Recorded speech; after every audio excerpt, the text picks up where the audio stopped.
I wanted to talk to you about this because when I was reading about it in the book, it fascinated me because it reminded me of my 3 month boot camp as a monk. I So love the that, first man. the first 3 months I was sharing with you earlier, the Yes. first 3 months of monk training is super intense, like really, really tough because the whole point of it is to figure out who's in and who's not. Right. Like they don't want people to just be passengers on the Right. side. It's not a place you come to just to have quiet and don't do anything. So that 3 month boot camp, something that taught me so much. I'd love to hear about Hell Week and specific programs you built in your life that you went on, and what did you learn from them? What did you take away? But tell us first a bit about the program, and then tell us about what you learned. So what I liked about your 3 month Hell Week, Yeah, was the fact that that's where you find yourself.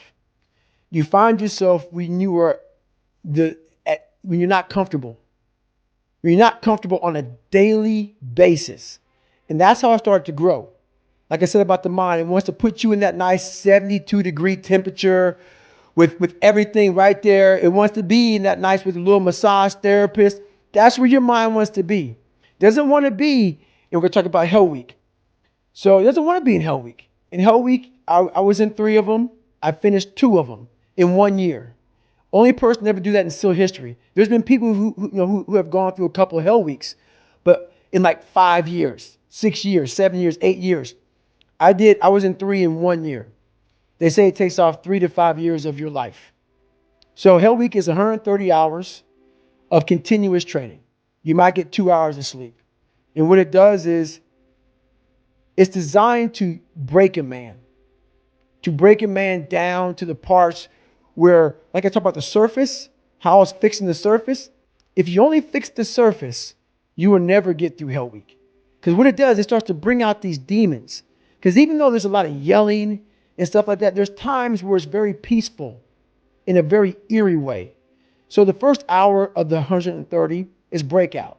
They're shooting guns, it's loud, it's noisy, your mind is in chaos. When your mind's in chaos, you can't think. So you're having fun. Yeah, this is great. Yeah, we're in Hell Week. We're Navy SEALs, or trying to be Navy SEALs. We're badasses. Then what they do, and I don't even think that they understand what they're doing, but I studied the mind. It's perfect. It's psychological warfare. They go from an hour, the first hour when you're going crazy, the second hour of the 130, they put you in the cold water. It's called surf torture. Now they don't call it surf torture because it's a kinder, gentler word. It's called surf acclimation or something like that. Whatever. Everybody's getting soft. So they call it surf torture for a good reason. They put you out there. No one's quit yet. It's only been an hour. Maybe a couple of guys have. And you're in the Pacific Ocean, which is never warm. You're all linked arms. You're sitting there and the waves are crashing over you. I went through winter Hell Weeks, which is cold. The Pacific Ocean is like 50 degrees. It was 49 this particular night in my third Hell Week. And what it does is it makes your mind flip out. We've been doing this now for 3 weeks, being in this water. But for some reason now, the water is colder than it's ever been. It's not. Our minds are fragile. We can process a day. It's hard to process 130 hours. There's no end. There's no end. So the mind starts to ramp up. So you're sitting there, it's quiet, no one's yelling at you, you hear the ocean, and you're freezing. And your mind goes spastic, starts to think, I have another 129 hours. You're not going home, you're getting yelled at, you could be frozen. So you panic, you freak out, and you want to quit. What I realized about the mind is those people who can be in that time and embrace that time and be in that moment and not allow the mind to go to 129 hours on hour one. It's the control that we don't have in our minds. It's the control that you had to have for 3 months when you're miserable, when you're suffering, when you're laying on the floor, when you're doing all the disciplines it takes to be a monk.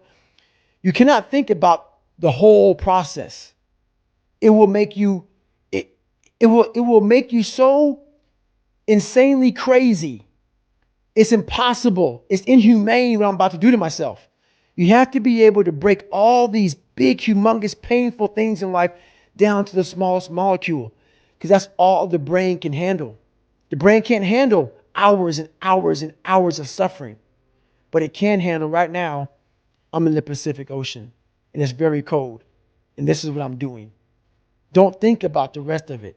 So that's what I learned from Hell Week. That's what I Yeah. learned from being in 3 Hell Weeks. That's what I learned from all the military. I went to Ranger School. I went to all these different schools to learn all of that, to learn how the mind processes. So I talk about theorists.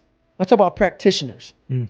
A theorist is a person who reads a book, doesn't do it, reads a book, learns about something, and then talks about it. Mm. A practitioner is myself. A practitioner is a person like me. I wanted to be an expert in the mind, a mental toughness guy, beyond mental toughness. The only way to do that, in my eyes, is to put yourself in hell. Put it in hell repeatedly. Repeatedly put yourself in hell and study how you process it. And that's how I was able to come up with all these different ways, all these different tools to slow the mind down in hell. Because the mind just speeds up. The mind wants to get out of the painful situation, the suffering. It can't process it. So that's what I realized by going through all these different processes of being in Hell Weeks. You know, is just I that. love that, man. How That's the mind amazing. processes in hell.